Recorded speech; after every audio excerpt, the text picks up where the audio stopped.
Kevin Camps is with us. He is the nuclear waste watchdog at Beyond Nuclear, beyondnuclear.org. Hey, Kevin. Hey, Tom. We just had a fellow from the Breakthrough Institute telling us how wonderful nuclear power was. Actually, he was trying to. We kind of got sidetracked on carbon taxes and my being crazy. But in any case, I understand that, the guy who is sort of the original hero of Fukushima, who stayed and tried to keep the plant from melting down, just died of cancer. And B, that some of the nuclear watchdogs in the Fukushima area in Japan are saying that there's just a naked leak of radiation into the ocean. Take your choice, whichever one you want to talk about first. Well, Yoshida, he did defy Tokyo Electric when they told him to stop cooling the melting down reactors with salt water because they wanted to preserve them for future commercial use, which was insane. They were so in denial. And he disregarded their orders, and he cooled as best he could the reactors with salt water. Unfortunately, he could not stop them from melting down. And, the devil's in the details as to how much radioactivity has gotten out, but that's the latest news that you're saying that's breaking is that, it looks like the New York Times reported just today, based on the Nuclear Regulatory Authority's chief spokesperson, that the leaks have been going on for 2 years into the ocean from Fukushima. Yikes. And they have surged recently in the last days and weeks to much higher levels, something like 100 times the level of cesium and strontium and tritium that's been previously seen in the groundwater near the seaside and even in the ocean itself, just offshore. Wow. So he admitted they don't know where the leak is occurring. They don't know how to stop it. So, and cesium does what to the human body? Cesium is a muscle seeker, and it has caused, for example, in Ukraine and Belarus and Russia, a condition called Chernobyl heart, even in children, which is holes in the heart congenitally. Okay, and strontium does what to human beings? Strontium is a bone seeker that causes various bone maladies, including in the bone marrow. Including bone cancer and leukemia? Yeah. Okay, and what was the third element you said? Tritium, which is radioactive hydrogen, which is also a clinically proven cause of cancer and birth defects and genetic damage. And this stuff is just literally pouring out of Fukushima right now as we speak. They have like 100 tons or more of leakage into the basement levels of water, groundwater, on a regular basis, and that's where it's picking up its contamination, and then leaking apparently into the ocean after that. And that's the same Pacific Ocean that ends up from Oregon all the way down to Southern California on our side of the Pacific Ocean. Yeah, and the ocean currents, even certain forms of seafood like tuna actually bring it over here pretty quickly because they're actually swimming, migrating. So, it's the bioaccumulation in the food chain that we really need to worry about. Some people might try to dismiss this as not important because the ocean is so big, the radioactivity will dilute.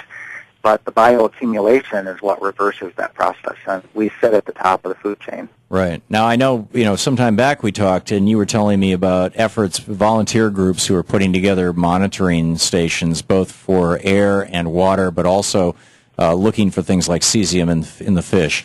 What's the status of that?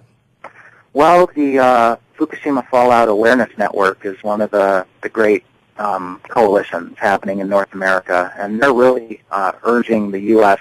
Food and Drug Administration to take this issue seriously, to put official federal monitoring at a much higher alert level on the food that's coming from the ocean, that's even being imported from Japan, because our regulations are much weaker than Japan's. Japan allows for 100 becquerels per kilogram of radioactive cesium in food. Beyond that, it's considered unfit for human consumption. Incredibly, in the U.S., the standard is 1,200 becquerels per kilogram. So we easily could be importing Japanese contaminated food into the United States. Whoa. And is this Japanese contaminated food that is too radioactive for Japan, so they're exporting it? You're talking about seafood? All food. Even crops that are being grown not just in Fukushima Prefecture, but in adjacent prefectures. So, things like rice? Yes, you name it. I mean, I've checked the International Atomic Energy Agency website from time to time to see the list grow of the various foods that are being contaminated in Japan and at certain different levels. Now, this is this is what could be and what the levels are, what is actually being measured? You have, hey, this group of 15 people in Portland, Oregon just discovered, in this restaurant, salmon that kicks a Geiger counter at this point. Is there anything like that?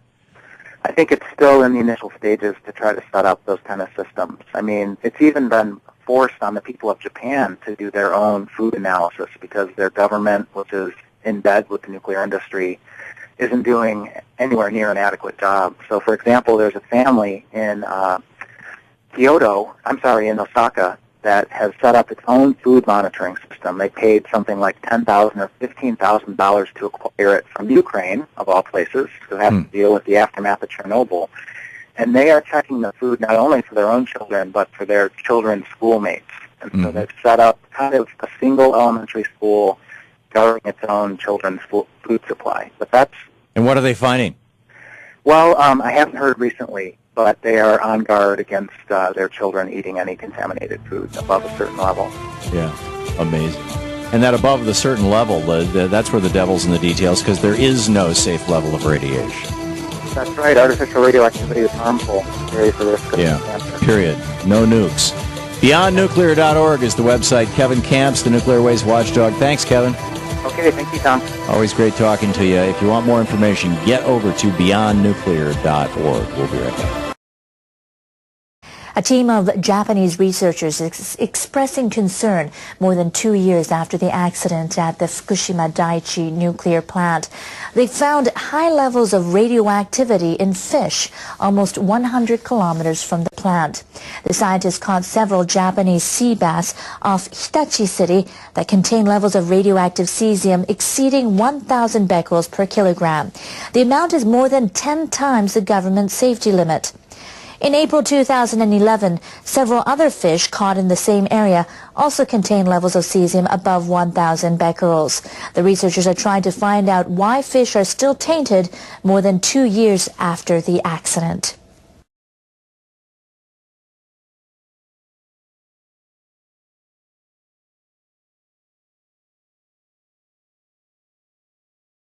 I appreciate the tenor of the conversations.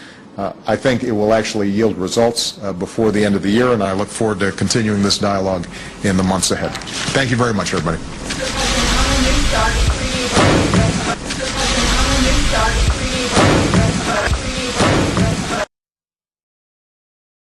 This week, we learned that the manager of Japan's crippled Fukushima nuclear plant, Masao Yoshida, died from cancer. His illness reportedly had nothing to do with the radiation levels at the Fukushima plant that he worked in around the clock alongside a group of men referred to as the Fukushima 50, trying to contain the nuclear crisis in the days and months following the earthquake and tsunami. But although Mr. Yoshida's cancer can't be traced back to Fukushima, how many others in Japan may contract cancer in the future that can be traced back to Fukushima? On Tuesday, radioactive contamination of groundwater at the plant surged to levels 90 times greater than they were just 3 days ago. So what effect is the ongoing Fukushima nuclear crisis having in Japan, and what lessons should we be learning in the United States? Kevin Camps is here. He's the radioactive waste watchdog at Beyond Nuclear. Kevin, thanks so much for coming on. Thanks for having me, Sam. So let's start in Japan. What's the latest when it comes to Fukushima, when it comes to Japan, in the short term, as far as getting the situation under control, and then in the long term, when it comes to what sort of health effects we might see from all these dosages of radiation over the last few years? Well, the best word I can come up with for what's happening in recent days and weeks at Fukushima Daiichi is hemorrhaging of radioactivity. And the scariest part of all is that they don't know where it's coming from. But ultimately, it's coming from 3 melted down atomic reactor cores and severely damaged, if not entirely destroyed, radiological containment structures. That's where it's ultimately coming from, but why it's getting out now in such a hurry all of a sudden is the big mystery.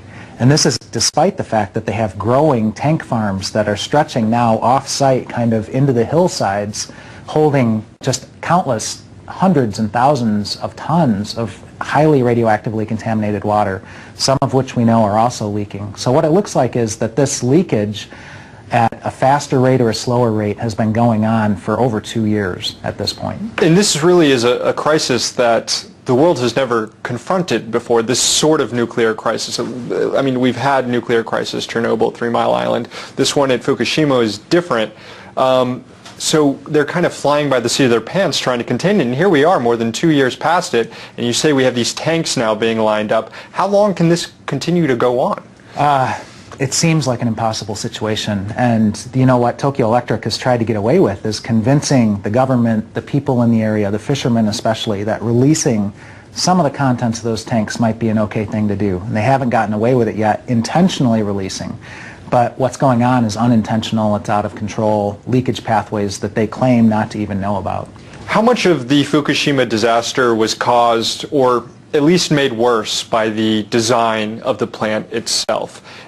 And if that's the case, if it was made worse or caused by this design, should we in the United States be concerned because we have plants of similar designs? We have 23 identical designs to Fukushima Daiichi in the United States operating, including the oldest reactor in this country, Oyster Creek, New Jersey. We've now seen on live television 2 years ago what these things are capable of in terms of the explosions and the meltdowns.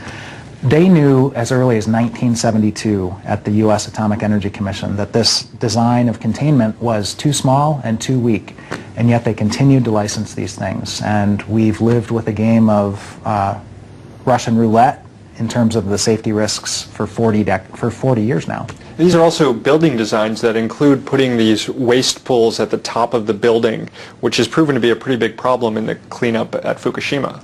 That's the other shoe that we hope will never drop, but it's precarious at this point. Unit 4 at Fukushima Daiichi could collapse if there's another big earthquake, and the cooling water in that high-level radioactive waste storage pool could be lost suddenly. Within hours, that waste could be on fire.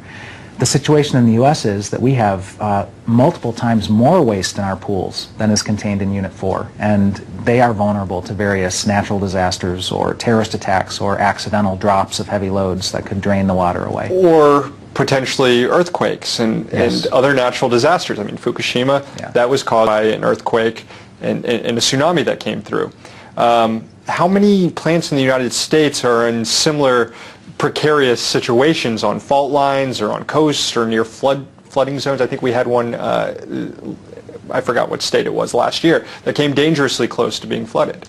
Well, Fort Calhoun in Nebraska has now been shut down for over 2 years, since April of 2011, because of the flooding out there, the damage that was done to the underground facilities. And just like in Japan, we are looking at the imminent restart of that reactor despite the damage done, and they don't know how bad it is underground. So in Japan, they're trying to restart reactors despite Fukushima Daiichi. We have dozens, scores of reactors in various vulnerable situations to natural disasters. We did recently move to have reactors shut down at the San Onofre nuclear facility last month. How much of that do you think was influenced by what we saw happening in Fukushima, if at all? Or is this just kind of a one-off, here we are being careful about nuclear power in this instance while letting all these plants continue relatively unchecked in dangerous areas? Well, there has been a groundswell of concern among the American public post-Fukushima, because now folks have seen on live television what American reactor designs are capable of. But I should hasten to say that there are watchdogs in California who have been in the trenches for 4 decades out there, watchdogging San Onofre. And the Nuclear Regulatory Commission was not the one who shut down San Onofre, it was the utility itself. The NRC was doing all it could to keep this utility viable, but it was the intervention of groups like Friends of the Earth and grassroots groups who just shined a very bright spotlight on the damage at that facility and showed that it was dangerous to 8 million people if they ever restarted that thing. In the last 10, 15 seconds, what has Fukushima done for the movement for the no nukes movement? Well, I think, the fallout that hit the United States that is still going into the ocean has shown people that the food is contaminated to an extent, and people have to be careful what they're eating, and people are getting involved on the local level. The nukes in their neighborhood, they're fighting to shut them down. Kevin Kamps, the radioactive waste watchdog at Beyond Nuclear, thank you so much. Thank you.